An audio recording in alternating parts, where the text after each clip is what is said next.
O título de hoje, igreja, é: as portas estarão sempre abertas. Eu não sei a importância disso para você, Robério, mas para nós é muito poderoso você saber que tem um Deus que está abrindo portas para você. Olha, irmãos, você já foi na casa de alguém e que essa pessoa não te recebeu bem algum dia? Que você não foi bem recebido? Não é ruim quando as portas não se abrem? Mas você já foi na casa de alguém que a pessoa preparou um lanche para você, que a pessoa fez uma baita recepção para você, que a pessoa abriu o coração para você, abriu as portas da casa dela? Isso é muito poderoso. Isaías capítulo 60, versículo 11. Vamos projetar para você. Que bom que o telão voltou aqui para mim, né? Parabéns. Muito bom. Isaías capítulo 60, apenas o versículo de número 11. As tuas portas estarão abertas de contínuo, nem de dia nem de noite se fecharão, para que seja trazido a ti a força dos gentios, e com os seus reis. As tuas portas estarão abertas de contínuo, nem de dia nem de noite se fecharão, para que seja trazido a ti a força dos gentios, e com seus reis levados. A promessa de Deus para mim e para você hoje é muito clara: não teremos portas fechadas. Essa é a promessa de Deus. Isaías capítulo 60 é um capítulo de grande esperança. Ele profetiza um futuro glorioso, onde a presença de Deus é intensa e brilha, atraindo luz para as nações. Eu não sei se você algum dia parou para pensar, mas Jerusalém, algumas cidades, eu estive lá, de vez em quando eu vou lá, não podia ficar com as portas abertas. Assim como houve aquela atrocidade em outubro, que o pessoal de Gaza entrou para dentro de Israel e fez aquela baita covardia com nossos irmãos. Mas isso não é de hoje, isso é desde a antiguidade. A cidade que tinha as portas abertas, o inimigo entrava e fazia maldade. O inimigo entrava, saqueava e roubava as crianças. Mas sabe o que me chama, irmãos, em Isaías? O que me chama a atenção nesse capítulo e nesse versículo é que Deus diz que as portas estarão abertas continuamente. Detalhe, irmãos, geralmente uma cidade chega de noite, ela fecha a porta, mas o texto diz que as portas vão ficar abertas de dia e de noite. E eu não sei se você parou para pensar algum dia, quando você fala em porta aberta, irmãos, é sinônimo que está aberto para receber riqueza, é sinônimo que está aberto para a riqueza chegar para você, para a prosperidade chegar para você, para o novo de Deus chegar para você. Portas sempre abertas falam de presença de Deus. Eu não sei você, irmãos, mas tem algo que eu quero muito para a minha vida, tem algo que eu persigo muito para a minha vida, é a presença de Deus. Porque você tem momentos na Bíblia que o homem de Deus chega para um deficiente físico, desde que nasceu, e diz: não tenho prata, não tenho ouro, mas o que eu tenho, eu posso te dar, a presença de Deus. Em nome de Jesus, levanta e anda. Portas abertas falam de presença de Deus contínua, de favor de Deus contínuo. Hoje vivemos muitos dias, irmãos, aonde temos alguns irmãos que não acreditam que a porta está aberta, pastor Ed, que não acredita que está debaixo do favor de Deus. Pessoas que estão acorrentadas debaixo de acusação, pessoas que estão presas a coisas que Deus, que já fez, praticou lá no seu passado. Diga comigo: eu estou debaixo de uma nova aliança. Mas pastor, como é que é esse negócio de se achegar à presença? Existe um ritual. Como é que eu faço para desfrutar da presença? Como é que eu faço para receber a presença? Irmãos, a Bíblia explica a própria Bíblia. A Bíblia te dá solução para tudo. A Bíblia é um manual milenar que nunca falhou e nunca falhará. Mas pastor, eu não sei como é que eu vou chegar na presença de Deus. Às vezes eu fico com dúvida. Será que eu posso chegar? A primeira pergunta é: será que eu posso chegar? Eu respondo para você: você não só pode, como você deve. Mas eu vou te ensinar aqui como você vai chegar na presença de Deus. Hebreus capítulo 4, versículo 16. Sabe o que o texto diz? Que você tem que chegar na presença de Deus confiadamente. Está escrito aqui, ó: acheguemo-nos, portanto, confiadamente junto ao trono da graça, a fim de recebermos misericórdia e acharmos graça para socorro em ocasião oportuna. Pastor, então a primeira dica, a primeira palavra para mim hoje é: se achegue ao trono de Deus confiadamente. Mas confiadamente em que, pastor?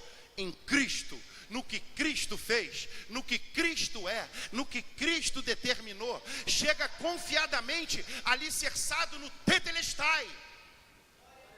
Porque quando Cristo falou, está consumado, algo muito poderoso aconteceu. Houve a substituição e houve a transferência de riqueza. Ele pagou a dívida que você tinha, ele foi para o seu lugar, mas aconteceu algo que é muito soberano também. Ele botou você, introduziu você na herança dele. Diga aleluia. Por isso que o texto diz: acheguemo-nos, portanto, confiadamente junto ao trono da graça, a fim de receber misericórdia e acharmos graça para socorro em ocasião oportuna. Qual tem que ser a tua perspectiva quando você chega diante de Deus? Para receber misericórdia e graça. Eu escutei uma frase hoje que me chamou a atenção. Nós temos duas pessoas que nunca vão se afastar de nós. Que isso, pastor? Nunca. E o nome delas é misericórdia e bondade. Nunca vai se afastar de você. Segundo a Bíblia, vai te perseguir todos os dias da sua vida. Devemos viver confiadamente no que Cristo fez. Devemos desfrutar poderosamente do que Cristo fez. Isaías 59, do versículo 1 e 2. Eis que a mão do Senhor não está encolhida, para que não possa salvar, nem surdo o seu ouvido, para não poder ouvir. Mas as vossas iniquidades fazem separação entre vós e o vosso Deus, e os vossos pecados encobrem o seu rosto de vós, para que vos não ouçam. Tem muito crente que ele usa a parte A desse versículo. Tem muito crente que ele toma posse do versículo 1. Mas quando chega no versículo 2, ele esquece da nova aliança. Por que ele vive uma retroacusação? Por que ele se julga indigno? Por que o diabo prevalece na vida de algumas pessoas? Porque ele fica apontando o pecado que você cometeu, que já foi perdoado há milhões de anos na cruz, há milhares de anos na cruz. Ele fica acusando você de algo que Cristo nem lembra mais. Sabe por quê? Porque a Bíblia diz que dos teus e dos meus pecados, Deus já não se lembra mais. Pergunta para o teu irmão: se Deus não se lembra, por que tu toca nele? Isso é algo muito poderoso, meus irmãos. Segundo ponto que eu quero compartilhar com você aqui hoje: portas sempre abertas falam de prosperidade de Deus. Que isso, pastor? Tem muita gente cheia de dinheiro na conta, que é o mais miserável de todos.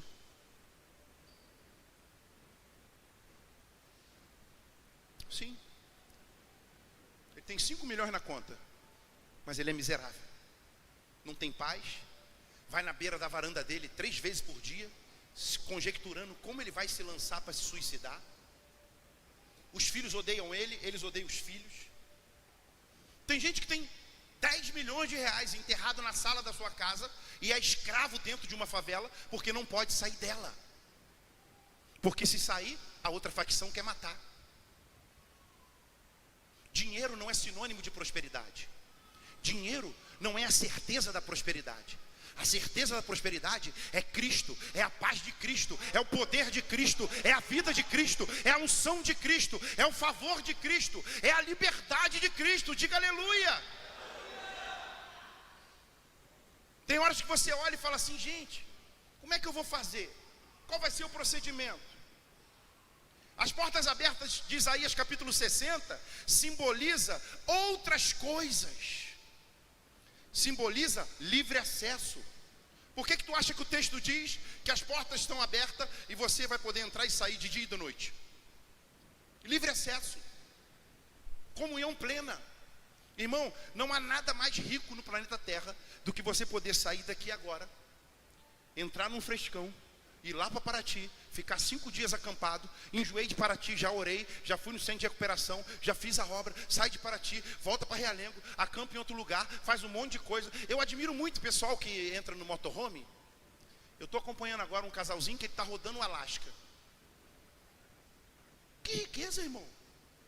Ele foi para uma ilha, ficou 10 dias com um pescador americano do Alasca, trabalhando com ele, morando na cabana dele, comendo um salmão que tem um vermelho que o nosso aqui nem parece salmão. Fala para mim, é rico ou não é? Irmãos, agora imagina você, pega aí, que tem tudo isso à sua disposição e mais o Paracletos, e mais o Espírito Santo, e mais a vida de Deus, e mais a presença de Deus. É por isso que tem gente que não entende, é por isso que tem gente que não desfruta, é por isso que tem gente que não abraça isso.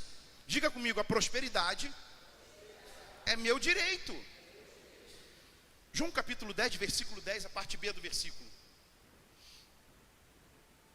Tem muita gente que se apega à salvação, é legítimo, é direito nosso, a gente tem que se apegar. Mas a gente também tem que se apegar à vida abundante, porque é um decreto de Deus. Eu vim para que tenham vida e que a tenham com abundância.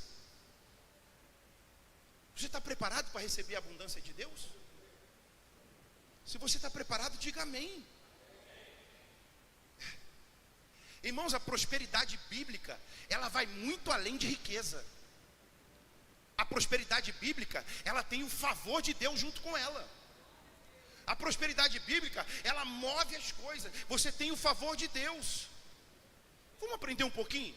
Abraão, Gênesis capítulo 13, versículo 2.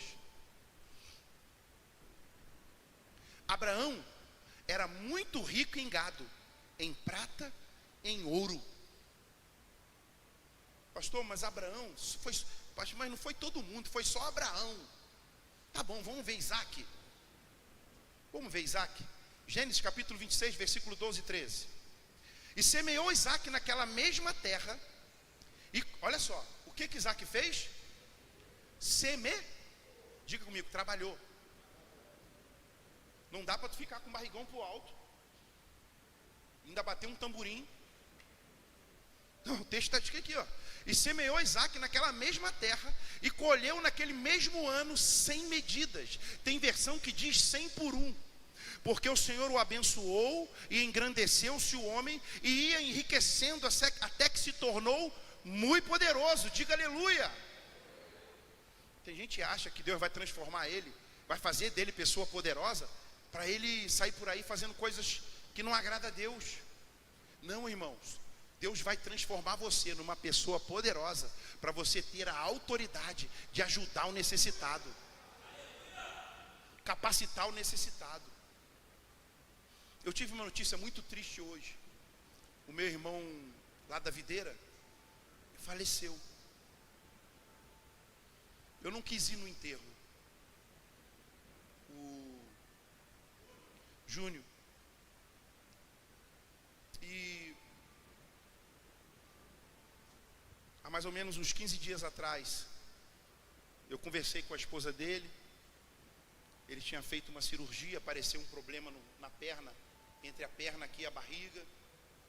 Só que infelizmente o Júnior, um homem de Deus, um braço direito que o pastor Ricardo tinha, aprove ao Senhor recolher ele. Mas um jovem que deixou para mim a verdadeira marca do que é ser rico. Toda vez que eu ia lá, eu olhava o encargo dele, o zelo dele, a preocupação dele com o pastor Ricardo. Eu falei, Senhor, não é porque tem muitos pastores lá, mas eu vou guardar o Júnior na minha mente, cheio de vida, te servindo, com fone no ouvido, comandando a mídia, preocupado nas conferências, sempre brilhando, sempre externando a riqueza genuína que ele tinha dentro dele. Diga para o seu irmão, você só dá o que você tem. Mas vamos ver outra pessoa, outro irmão nosso que também foi rico, Jacó. Gênesis 30, 43. E o homem se tornou o mais rico, teve muitos rebanhos e servas, servos, camelos, jumentos. Ó irmãos, eu não sei você não, mas eu falo, Senhor, Abraão foi rico, Isaac foi rico, Jacó foi rico, Davi foi rico, Salomão foi rico, o Lucas foi rico, o Beto foi rico. Tem que chegar a minha vez. Porque o favor de Deus está sobre eles, e também está sobre mim, e está sobre você. Diga aleluia, irmãos. E aqui agora a gente tem José do Egito. Aí, gosto dele com essa roupa aí. E pintava o negócio, né? Sabe o que me chama a atenção, José do Egito, irmãos? José do Egito entrou como escravo, cheio de segurança para ele não fazer nada, amarrado. Isso aqui é algo poderoso demais, irmãos. Eu fico imaginando José do Egito entrando na presença, os sátrapas, todo mundo lá, pessoal de Faraó, todo mundo, aquela grande reunião. José do Egito entra escoltado, os guardas do Egito escoltando ele, todo mundo naquela época com seus armamentos, com lança, pastor Ed. E aí a capacidade, irmão, aí a verdadeira riqueza se manifesta na frente de Faraó. Diga, a sabedoria.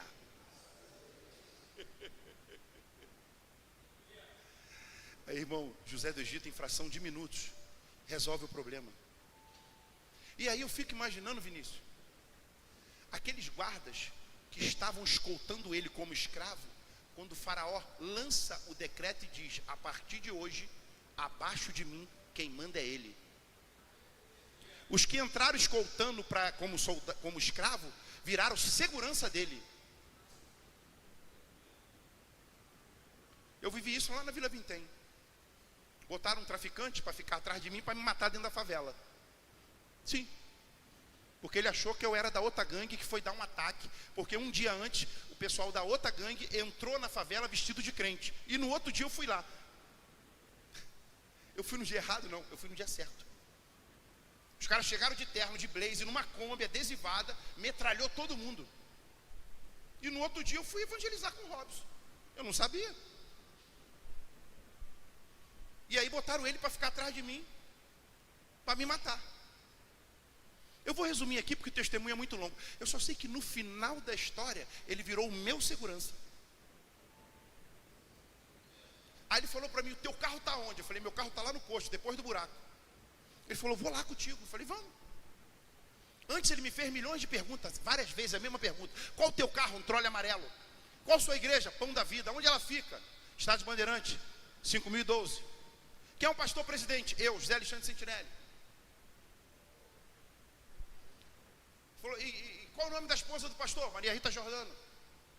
Aonde ele mora? Avenida Alfredo Batalha da Primeira, 289, bloco 2, 1805. Aí quando ele chegou lá no carro, que ele viu o Trolley amarelo, ele pirou. Ele falou, pô, tu é pastor mesmo, né? Eu falei, tô te falando, pô. Ele falou, então pode ligar para minha ex-esposa, a missionária Ana? Eu falei, posso. Liguei para Ana. Falei, missionária Ana? Ela, paz do Senhor. Pentecoste puro, né? Eu falei: Ana, estou com Isaías aqui na Vintém. Pastor, esse homem era um presbítero da Assembleia de Deus, se desviou, hoje o diabo está brincando com ele. Eu falei: Isaías, tu era da igreja, cara. Aí ele começou a chorar. Eu orei por ele.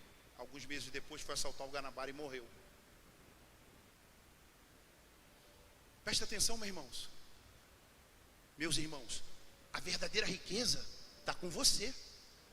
A verdadeira autoridade, ela está com você. Diga aleluia.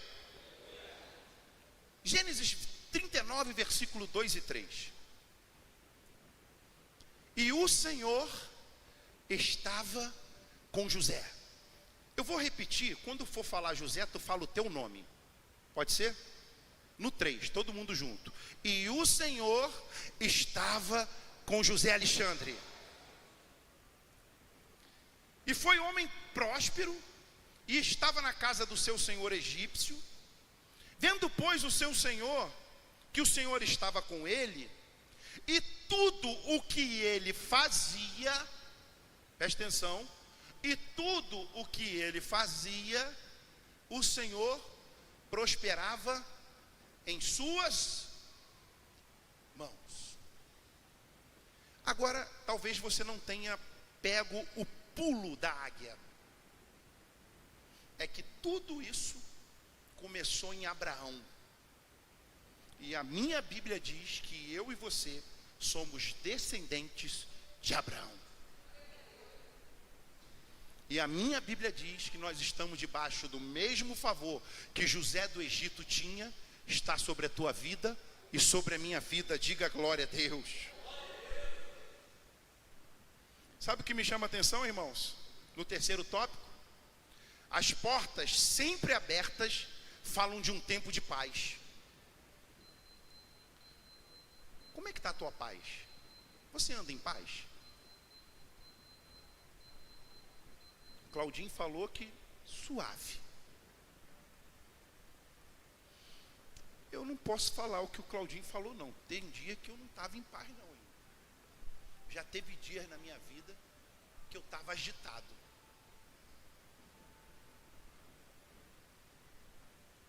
Mas eu quero declarar sobre a mim e sobre a tua vida que você terá dias de paz. Que até quando algo não acontecer como você projetou, você vai ter paz. Você vai entender. Eu não esqueço um dia que eu estava me projetando para viajar com a Maria Rita. E a gente estava carnaval. A gente estava pronto para ir para Raul do Cabo. Casa alugada, compra feita, tudo pronto. E aí eu tinha uma Tempra. E a Tempra enguiçou.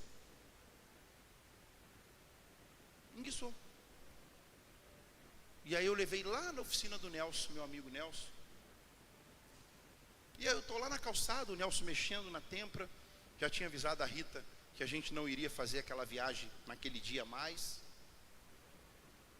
E ali eu fui tomado por uma paz. E veio uma voz no meu ouvido e falou: continue dentro dessa paz.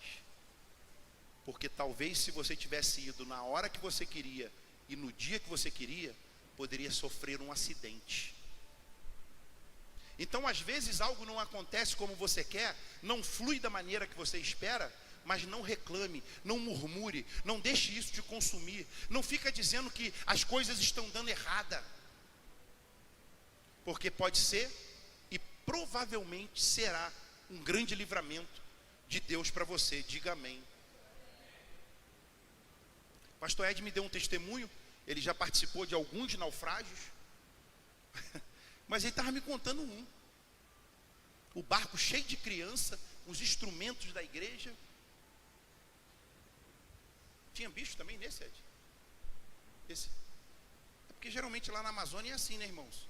Quando para um barco que acaba o culto, todo mundo para. Me dá uma carona, posso ir contigo? Resumo da história.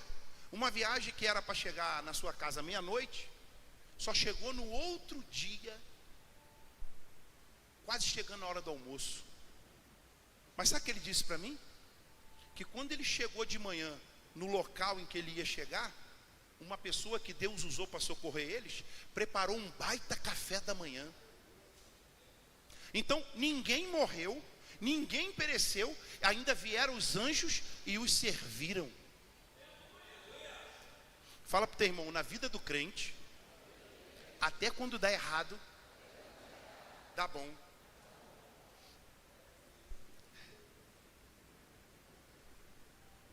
Mas por que você está falando disso, pastor? Porque tem gente que vive debaixo de medo. Tem gente que vive debaixo de temor. O filho se converte, aí fica aquele pavor. Mas se ele for embora, se ele desviar,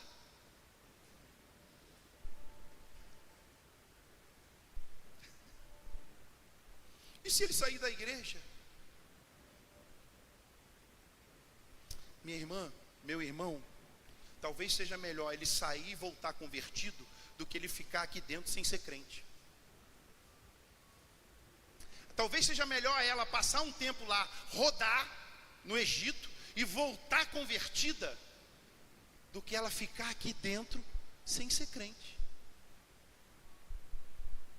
Nada contra que fique, não. Eu acho uma bênção. Aqui que é tratado. Mas nós temos que, nós não podemos ser dirigidos pelo medo. Nós não podemos ser um crente que qualquer coisa te apavora, te bota no buraco, te dá medo. Sabe por quê? Porque a tua Bíblia diz que o verdadeiro amor lança fora todo. Eu tenho um maior testemunho aqui, posso usar ele, porque hoje ele é maduro. Eu tenho o John. O John rodou, irmão.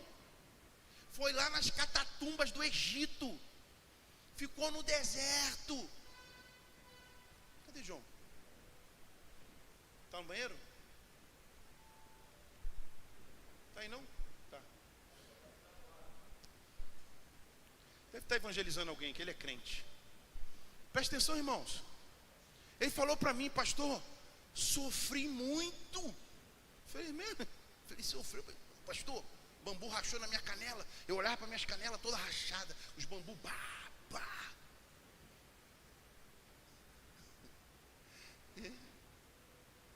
Aí volta essa turbina, volta essa potência.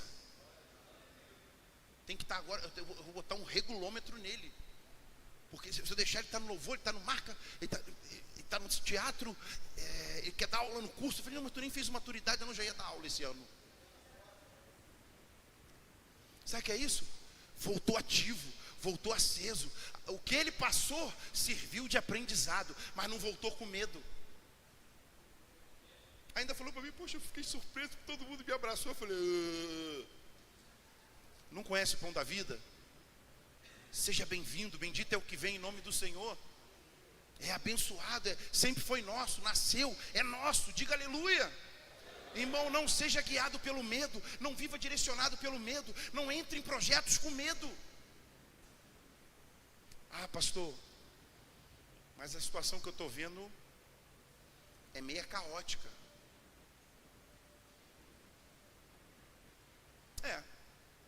José do Egito foi vendido como escravo. Sabe por quem? Pelos irmãos. Irmão, eu não sei você, mas ser vendido por escravo, por uma pessoa que não é da tua família, o cara te sequestrou, te vendeu, te mandou para o Egito. Agora, tu ser vendido como escravo pelos teus irmãos de sangue, vou te entregar uma chave. José do Egito tinha algo que era poderoso. Ele não vivia debaixo de medo. Ele tinha uma chave que ele virou na vida dele. Ele sabia que Deus era com ele. Aonde ele pisava, ele tinha a mão de Deus com ele. A Bíblia falou isso para você aqui. E Deus era com ele.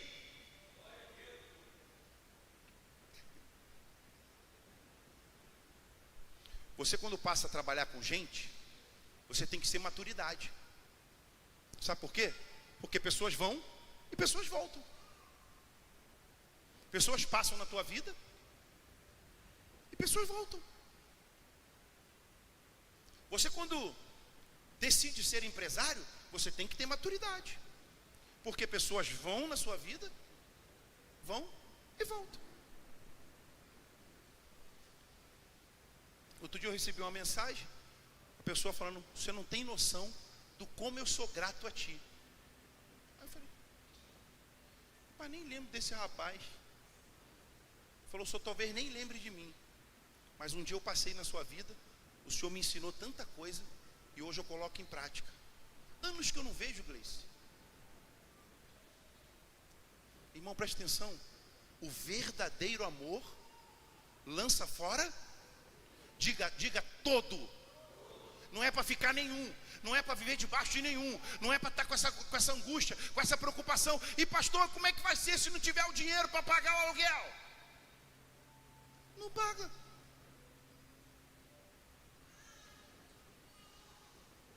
E pastor, como é que vai ser se tiver que devolver o prédio? Devolve. Estava aqui te elogiando.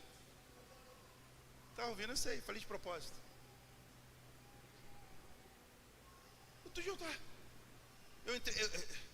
Satanás lançou uns 18 dardos inflamados, eles foram batendo assim em volta, né?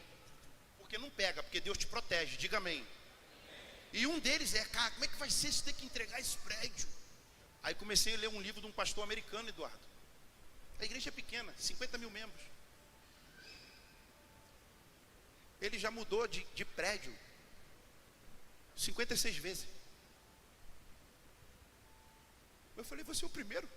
O cara está em 56, Ed. Não tinha dinheiro, mudar para outro. Hoje ele tem 50 mil membros, comprou a cidade lá, né? Mas está tudo bem. Pega aí. O fato de você ter que mudar de prédio hoje não determina onde tu vai chegar lá na frente, porque a resposta final é de Deus, não é tua não. O fato de você ter que sair desse carro aí caríssimo e andar numa Uno 2 portas, até sem ar, não tem problema nenhum. Qual é o problema? O fato de você sair daqui e às vezes perder a carona e ter que entrar naquela Mercedes, que é o ônibus do BRT, não tem problema nenhum. O teu futuro, meu irmão, quem determina é Deus. José do Egito entrou como escravo, saiu como governador.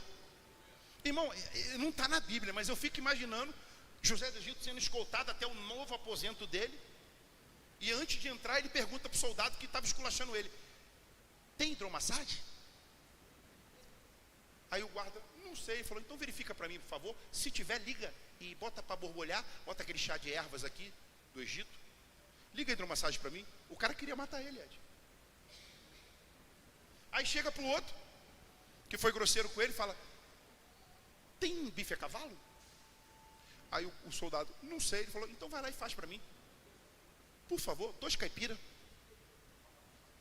A gente só come 2, a gente não come bife a cavalo com um ovo só.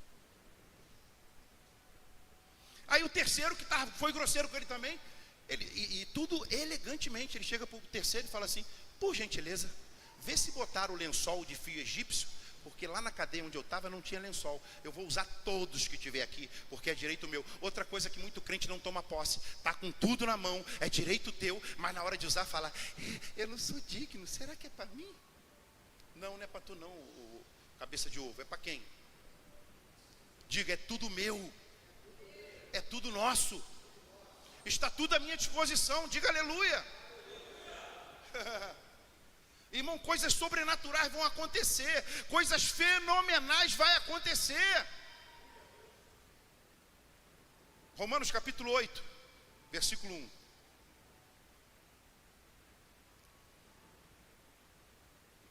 Você sabe por que muita gente vive debaixo de medo? Porque vive debaixo de condenação. Porque não come do sacrifício vicário. Porque ainda deixa o diabo ficar acusando ela. Ó, eu vou falar uma coisa aqui que pode escandalizar alguns, mas eu vou falar.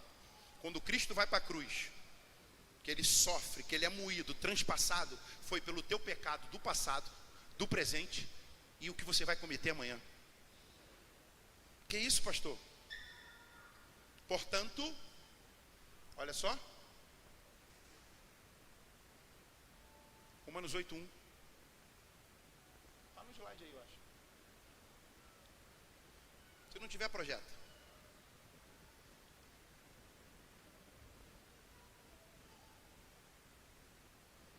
Isso. Portanto, diga comigo, agora. Pastor, e amanhã de manhã? Agora. E daqui a 3 dias? Agora. E daqui a 1 ano? Agora.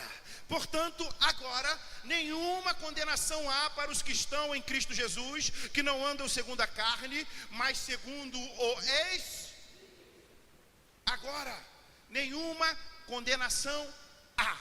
Sabe o que está dizendo aqui para mim e para você? Você está limpo. Você está capacitado para tomar posse da herança. Você está é direito seu e pegar aquilo que é seu.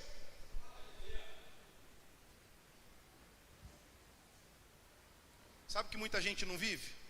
O sacrifício vicário. João capítulo 20, versículo 19. Mas sabe o que me traz paz, irmãos? Se os discípulos que andaram com Jesus tinham medo, os caras andaram com Jesus, viram Jesus fazer coisas sobrenaturais. Porque, irmão, imagina andar com Jesus. Olha como é que era andar com Jesus. Se os discípulos tiveram medo, eu acho que vai ter um desconto para mim e para você. Ao cair da tarde daquele dia, o primeiro da semana, trancados as portas da casa onde estavam os discípulos, com medo dos... Irmão, sabe o que eu amo em Cristo? Os discípulos estavam trancados, os discípulos estavam com medo, mas a tranca e o medo não impediu o mestre de entrar. Sabe o que Jesus falou? A primeira coisa quando entrou?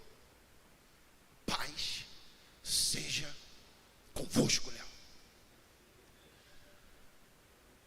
Primeira frase que saiu da boca de Jesus: paz seja convosco. Sabe o que leva aí, radical? Muitos missionários em países que eles são degolados, não negar Jesus. Paz seja convosco. Sabe o que fazem? Eles ficarem dentro daquele container 3 anos sem sair. Paz que está em Cristo, que é com eles. Eu fico olhando alguns crentes hoje, irmão.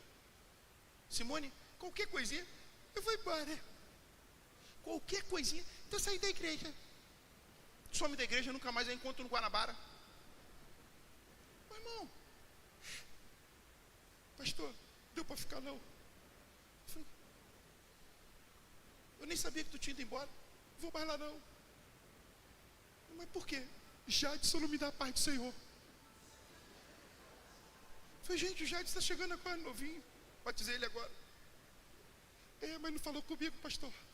E eu achei que era só ele. Passei pelo pastor André também naquele dia, subi no gabinete e não dirigiu a palavra a mim. Eu falei, gente, pastor André, tadinho. Não suporta nem mais as coisas que eu peço a ele. Está com a cabeça tão cheia. Não, pastor, se o pastor não fala comigo, irmão, acabou a igreja para mim.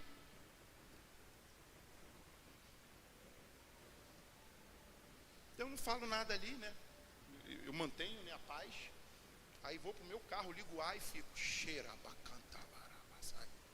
eu fico falando com Deus, eu falo, Senhor, toma essa vida nas tuas mãos, toma o coração desse irmão nas tuas mãos, toma a mente dessa pessoa nas tuas mãos. Sabe por quê, irmão? Porque a essa hora aqui tem missionários sendo mortos porque a palavra foi pregada.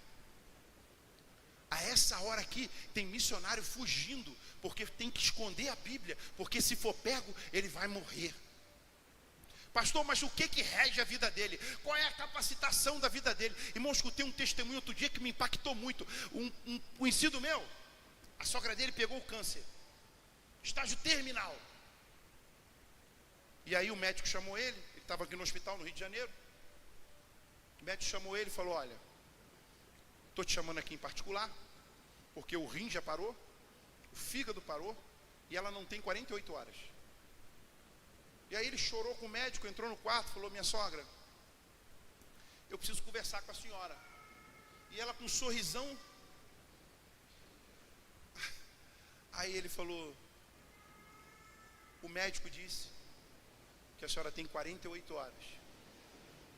Aí ela abriu um sorriso, olhou para ele e falou: quem te disse que acaba aqui? Aí ele: é mesmo, né? Aí ela deu um sorriso para ele e falou: meu filho, eu tenho toda a eternidade para gozar do favor de Deus. Deu 6 horas e morreu. Festa no céu. Sabe o que ele aprendeu ali? O poder da verdadeira riqueza, o poder do sacrifício vicário, o poder de ter a certeza que tu está salvo, de que nada, segundo a Bíblia, poderá te separar do amor de Deus, nem a morte, nem a vida, nem a altura, nem a profundidade, nem um porvir, nenhum monstro, Cris, pode separar você do amor de Deus em Cristo Jesus.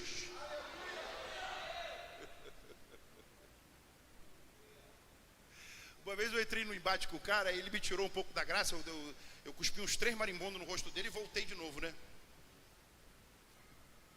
O crente é assim, irmão. Às vezes ele... Eu falei, pô, me tirou da graça. Ele falou, irmão, vou te quebrar. Eu falei, impossível, eu não morro mais. E aí, com a pistola na mão, eu falei, ih, rapaz, tá bravo mesmo. Sabe quem tá falando? Eu falei, não faço a mínima ideia. A única coisa que eu sei é que tu não pode me matar mais. Ele, por quê? Porque eu já morri com Cristo e vou ressuscitar com Ele. Aí ele mudou a postura. Eu falei, tu é da igreja? Eu falei, sou. Muito mais do que da igreja. Eu sou de Cristo. Sola Cristo, sola palavra, sola fé, sola gratia. Sabe qual é o problema de muito crente? Anda com medo, anda apavorado. Será que vai dar certo? Como é que vai ser? E se não acontecer? Romanos capítulo 1, versículo 7. Sabe como é que era o cumprimento entre os crentes? Era assim, ó. A todos os que estáis em Roma, é como se eu chegasse aqui, a todos os que estão aqui no Pão da Vida, aqui no Curicica, amados de Deus, olha isso, irmão. Aí, Cristo, amados de Deus, chamados santos, graça e paz de Deus, nosso Pai e do Senhor. Qual é o cumprimento de Deus para mim e para você? Graça e paz de Deus. Que é isso, pastor? Graça e paz. Por onde você estiver, graça e paz. Aonde tu chegar, Edinho, graça e paz. Por onde tu passar, graça e paz. O negócio não está bom, irmão, a crise não sei o que, e vai virar Venezuela, graça e paz. Diga, maior é o que está em mim. Diga, Cristo, vida de Deus, a paz.